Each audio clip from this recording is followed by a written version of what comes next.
Salut à tous, j'espère que vous allez bien, c'est Romain et on se retrouve aujourd'hui pour débriefer ce match historique. D'abord parce que le 10e titre est là, ça fait plaisir, mais ça fait aussi beaucoup rigoler parce que la situation est lunaire, on est 100% PSG compatible, à fond dans l'ADN du club, en plein dedans. Les ultras qui se cassent à la 75e minute pour célébrer en dehors du stade tout seul.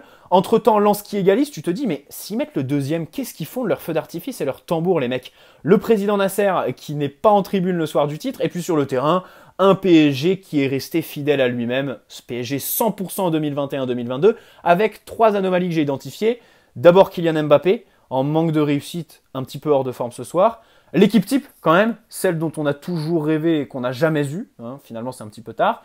Et l'exploit individuel de Lionel Messi. Alors il est magnifique le but, mais c'est son 4e en championnat. Il t'offre le titre sur son 4e but. On parle de Lionel Messi. 4, il se compte sur les doigts d'une main, c'est absolument lunaire, ça me fait trop rire. Voilà, allez, commençons évidemment avec cette composition. Système à 3, les latéraux qui se transforment en pistons, ça fait plaisir devant la MNM. Évidemment, on le savait, les grands perdants, c'est le milieu de terrain parce qu'ils sont en double pivot et il n'y en a aucun des deux qui est à l'aise là-dedans, qui a des repères. En plus, Gay était dans une mauvaise dynamique, qui s'est d'ailleurs traduit aujourd'hui. J'aimerais juste avoir un petit mot pour les gens qui se plaignent. Ouais, il met la défense à 3, c'est trop tard. Bah, les gars, ils pouvaient pas le faire avant, quoi. Je fais partie des gens qui pensent ça, en fait. Ramos n'était pas là, tu mets qui à la place, les enchaînements des blessures, les mecs qui sont au Brésil, aux quatre coins du monde, quand ils reviennent de trêve internationale, faut attendre 15 jours pour qu'ils soient opérationnels. Voilà, quoi. À la fin, bon, moi je me dis, c'est un petit peu la force des choses qui fait que ce soir, on a le système à 3. Maintenant, ça fait plaisir. Quel en avance dans les cages? Ramos, Marquinhos, Kimpembe, Verratti, Gay et Achraf Hakimi. Alors, je commencerai par là. C'est un des rares, en fait, qui va limite nous faire croire que le foot est une science exacte, tant il est complètement différent en tant que piston par rapport à son poste et son rôle de latéral. Et encore, ce soir, il manque de réussite, avec notamment son face-à-face où il oublie Mbappé, ou tout simplement face-à-face qu'il loupe, parce que tu peux la tenter. Et il y a une autre action, je crois, où derrière, il y a un loupé. Oui, c'est celui de Neymar. Ça part d'un contre-pressing d'Achraf Hakimi. Donc, évidemment, un gros match de sa part. Le PSG, dans sa globalité, bah voilà, faux rythme, tu peines à rentrer dans ton match, tu marques sur un exploit individuel, tu vendanges. Ah oui, là, j'avais l'impression d'être revenu en octobre. Sur les derniers matchs, bon, c'est vrai que depuis 2022, on vendangeait pas trop. En octobre dernier, souvenez-vous, tous les points qu'on laissait, sans toutes les occasions loupées en première mi-temps, on les laissait pas ces points. Tu vois ce que je veux dire? Bah là, j'ai ressenti le même sentiment à la mi-temps. Et au final, bah, on laisse 2 points quand même si on est quand même champion, bien sûr. Mbappé, c'est l'exemple parfait, mais il y a aussi Neymar qui loupe. Messi, je crois pas qu'il est de... Enfin, à part son centre... si, il y a le coup franc, mais le coup franc est bien tiré, c'est plus les cas qui l'arrêtent. Et puis derrière, bon voilà, il te met un but sensationnel. Un but de Lionel Messi qui te ramène un petit peu en 2015, quoi. T'as la musique de FIFA 15 qui retentit dans ta tête. T'as l'impression d'avoir les hyper Venom orange et noir au pied. Neymar qui fait une passe pour Lionel Messi depuis l'aile gauche. Frappe limpide aux 25 mètres. But terminé. Voilà, ça fait plaisir. On a enfin eu les flashbacks qu'on nous promettait en août. Et le PSG qui mène, bon... Tu te dis, là, ça va peut-être dérouler. Surtout qu'en plus, non, le pire dans tout ça, c'est que on se fait égaliser sur un centre. Bah, évidemment, on n'allait pas prendre un but sur autre chose. On est nul sur les centres. On prend des buts quasi que sur ça. Évidemment qu'on va quand même laisser, enfin pas laisser le titre, mais laisser la beauté de la soirée sur un centre, évidemment. De l'autre côté, je voulais dire un truc, mais je l'ai perdu. Il va peut-être me revenir. Neymar, bon, il est un petit peu moins en réussite ce soir, il fait sa passe décisive. Je trouve qu'il a été juste par moment. Si Mbappé vendange pas, Neymar, il y a moyen qu'il fasse un doublé, voire un triplé de passes décisives tout simplement. Nuno Mendes, le but, bah personnellement, je le mets pour lui. Il est un petit peu attentiste, voilà. La gestion des centres, on le sait. Et le pire, c'est que je voyais Sergio Ramos faire des belles interventions dans les airs, au sol, sur des centres. Et je me disais, tiens, tu vas le mettre en avant, tu vas dire dans le débrief, Ramos, il fait du bien sur les centres. Ah, j'ai envie de le dire, parce que sur le but, il n'est pas incriminé directement, je pense, mais on prend quand même un but sur un centre, alors qu'il est sur le terrain. Donc ça vaut pas grand-chose, en fait, ce que je pense.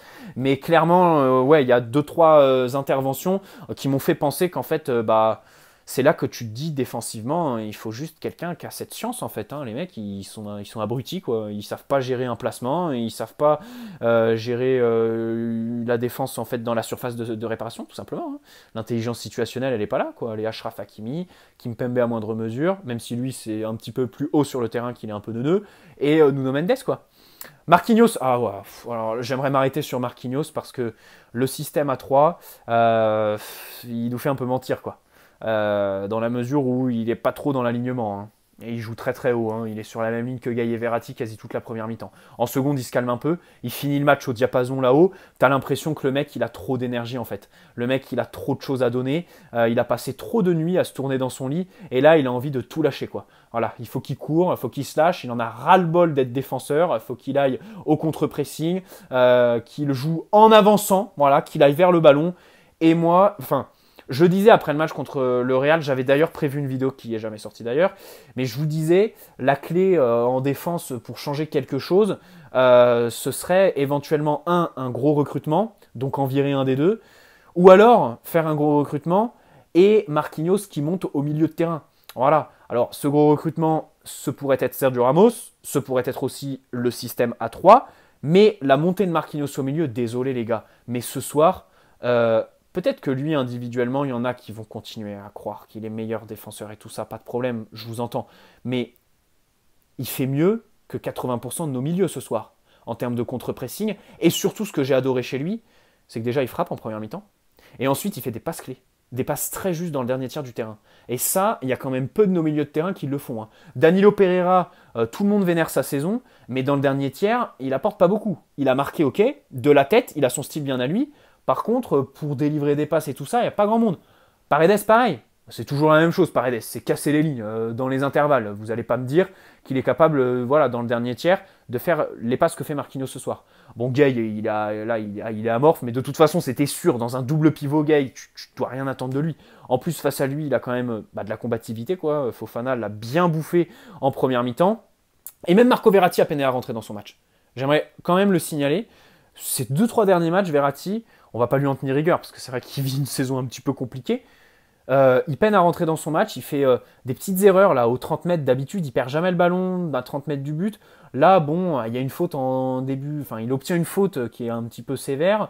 Ensuite, il perd un ballon. Il avait déjà fait ça, je crois, c'était contre Marseille, ouais, je crois. Donc voilà, Marco Verratti qui peine à rentrer dans son match, mais après, bon, il fait du Marco bien sûr. Il arrive aussi à se connecter avec Nuno Mendes par moment, ça fait plaisir. Donc Kylian Mbappé, ouais, était un petit peu hors de forme, manque de réussite, mais encore une fois, en fait, tu te dis, c'est pareil. Si les mecs ils vendangent pas, la lecture du match elle est complètement différente. Avec Mbappé, c'est pareil. Il y a des occasions qui vendangent clairement, notamment la dernière là où il met toute sa force. C'est là que tu te dis bon, c'est la fin de la saison.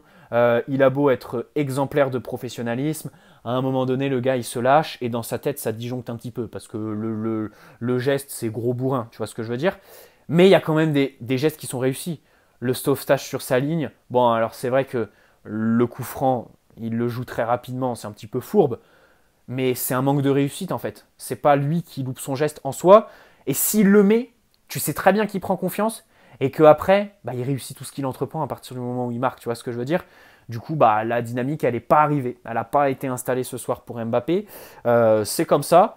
Lionel Messi, s'il marque pas, bon, son match, il est assez moyen. Hein. Voilà, il n'y a pas grand-chose d'autre que ce but. Mais bon, le but est magnifique, il fait plaisir, donc on va pas cracher dans la soupe. Di Maria me fait beaucoup de peine sur le banc. Enfin, je vous avouerai que quand je l'ai vu à l'écran de Canal+, et quand j'ai vu rentrer, je me suis dit, il a pas de chance, quoi. C'est une légende absolue, quoi. Si on a bien un qui mérite le tapis rouge au Parc des Princes, c'est lui. Au final, il rentre, il n'y a pas d'ultra, et il n'y a que des touristes. Ça fait... Et surtout, il rentre tard, quoi. Voilà. Il se roule par terre. Je me suis dit, faudrait qu'il marque, quoi. Parce que c'est les derniers matchs de Di Maria au Parc des Princes. Je sais pas si on se rend compte quand même, parce que c'est quand même une légende tout simplement.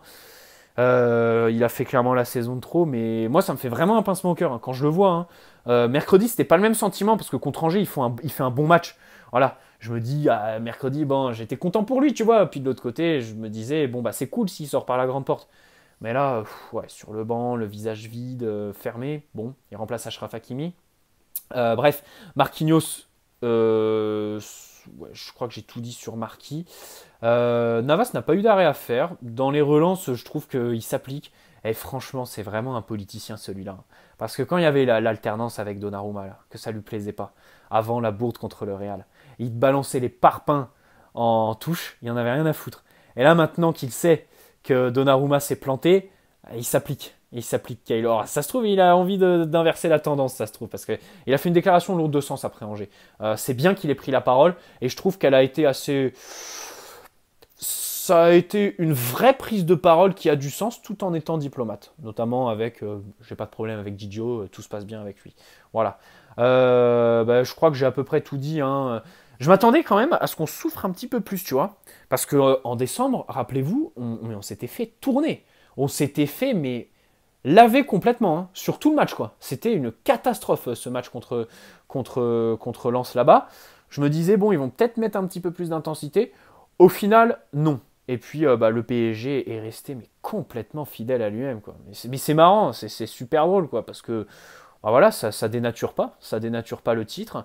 J'ai pas vu les images de l'après-match, mais je pense que ça va être assez triste parce que là, il y a une ambiance qui est tout simplement nulle, voilà. La faute à qui? La faute aux joueurs avant tout, hein, qui ont niqué la saison, bien sûr. On va pas se le cacher, mais il faut pas non plus délaisser ce titre, hein, lui manquer de respect aussi. Je pense que le premier qui lui manque de respect, c'est Nasser. Voilà, je l'ai dit en début de débrief, il n'est pas là. Moi, je veux bien comprendre qu'il ait des rendez-vous au Qatar, qu'il y ait des trucs qui se passent ou des machins, mais à un moment donné, le garçon, s'il a trop de trucs à faire, on sait très bien, hein, que la présidence du PSG aujourd'hui, c'est pas le cadet de ses soucis, mais pas loin.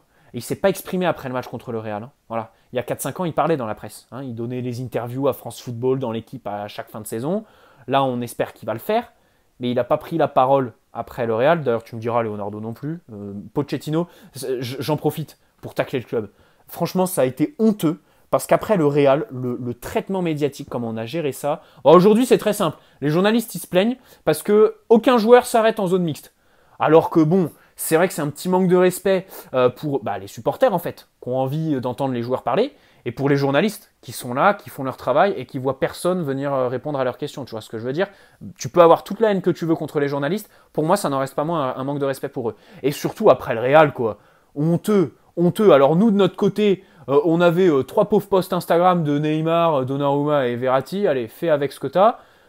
Les mecs, ils nous ont envoyé les conférences de presse de Pochettino. À Bordeaux, le match d'après, c'est quand même Nuno Mendes qui va faire l'interview sur Canal+, et c'est tout, quoi. Hein? Il y a Mbappé qui prend la parole, Marquinhos qui arrive 3 semaines après, en gros après la guerre, pour se plaindre que les ultras, bon les gars, vous abusez à pas chanter pendant le Classico. Et franchement, je trouve ça lunaire. Hein. Jusque-là, je rigolais, mais là, je viens de repenser à ça. Le traitement, comment on a géré médiatiquement cette fin de saison, je trouve ça cataclysmique, quoi. Leonardo, on l'a pas entendu, alors que c'est le directeur sportif. Il devrait prendre un petit peu la défense de son équipe. Les joueurs, elle paraît très loin, l'époque des lettres d'excuses, là. Hein. Marquinhos, il avait fait une lettre d'excuse après Manchester. Kimpembe, il avait carrément fait une vidéo, voilà, si on se souvient. Voilà. Là, on n'a rien eu, quoi. Les mecs, ils sont dans une bulle, ils sont complètement entre eux. Il n'y a plus rien, il n'y a plus rien. Et le foot est complètement dénaturé. C'est lunaire. C'est absolument lunaire. Après, bon, les ultras, vas-y, je me dis, c'est le 10e. Je suis très mitigé sur les ultras. Franchement, je sais pas quoi penser. Honnêtement, d'habitude, j'ai toujours un avis qui délaisse le Classico, ça me saoulait. Là, bon, le 10e titre, mais... Ouais, non, je sais pas quoi penser, c'est mitigé. Je finirai sur cette minute où j'ai absolument rien dit. Voilà, je vous ai fait perdre votre temps parce que j'ai pas d'avis. J'ai pas d'avis. D'un côté, je me dis, ça sert à quoi de chanter que tu seras là tout le temps pour l'équipe si tu les abandonnes comme ça? Et de l'autre côté, je me dis, mais non, ils méritent rien, quoi. Ils méritent rien, les mecs. Hein. Ils ont fait une saison, mais on se rend pas compte la saison pourrie qu'on a vécue, quoi. C'était toujours les mêmes choses. Et même le soir du titre, on martèle les mêmes problèmes sur le terrain, quoi. Et on fait la même prestation avec le même scénario que d'habitude. Bref, j'espère que cette vidéo vous aura plu. Évidemment, on ne sous-estime pas ce titre. Voilà, c'est historique, ça fait plaisir. Le PSG est en train, petit à petit, et je pense qu'il est déjà, d'être tout simplement le plus grand club de l'histoire de ce beau pays, de cette belle Ligue 1 qu'on remporte. Ça fait plaisir. Parce qu'en plus, moi, ce que je me dis, en fait, c'est le 10e titre, mais je me souviens de la saison dernière quand même. Hein. À cette époque-là, on le perdait sur le gong. Je me souviens du match à Rennes et tout ça. Et ça, personnellement, ça me faisait chier comme pas possible de le laisser à Lille, tu vois ce que je veux dire? Les matchs fous, là, le 1-0 contre Lille au Parc des Princes, en fait, c'est ces moments-là qui me reviennent et qui me donnent le sourire aujourd'hui. Je me dis, c'est vrai qu'on a bien mangé notre merde en Ligue 1 l'année dernière, hein, parce qu'on a laissé le titre, on a eu des matchs, mais qui étaient catastrophiques pareil, sur toute la saison. Hein, voilà, c'est responsabilité égale entre Tourelle et Pochettino. Et puis cette saison, bon bah tu le reprends, donc ça fait plaisir évidemment. Surtout qu'en plus ton dauphin c'est Marseille, c'est pas n'importe qui, et t'es largement devant eux. En plus tu les tapes juste avant d'aller chercher le titre. Ça fait plaisir. Bonne soirée à la Team Notif. Attendez, on est samedi. Bon dimanche à ceux qui regarderont demain. Et puis on se retrouve très prochainement. Là, je suis en train de préparer une vidéo sur Riyad Mahrez parce que l'équipe, Santiaouna, tout le monde parle de cette piste pour le PSG. Évidemment, je vais vous donner mon avis. Allez, ciao les amis.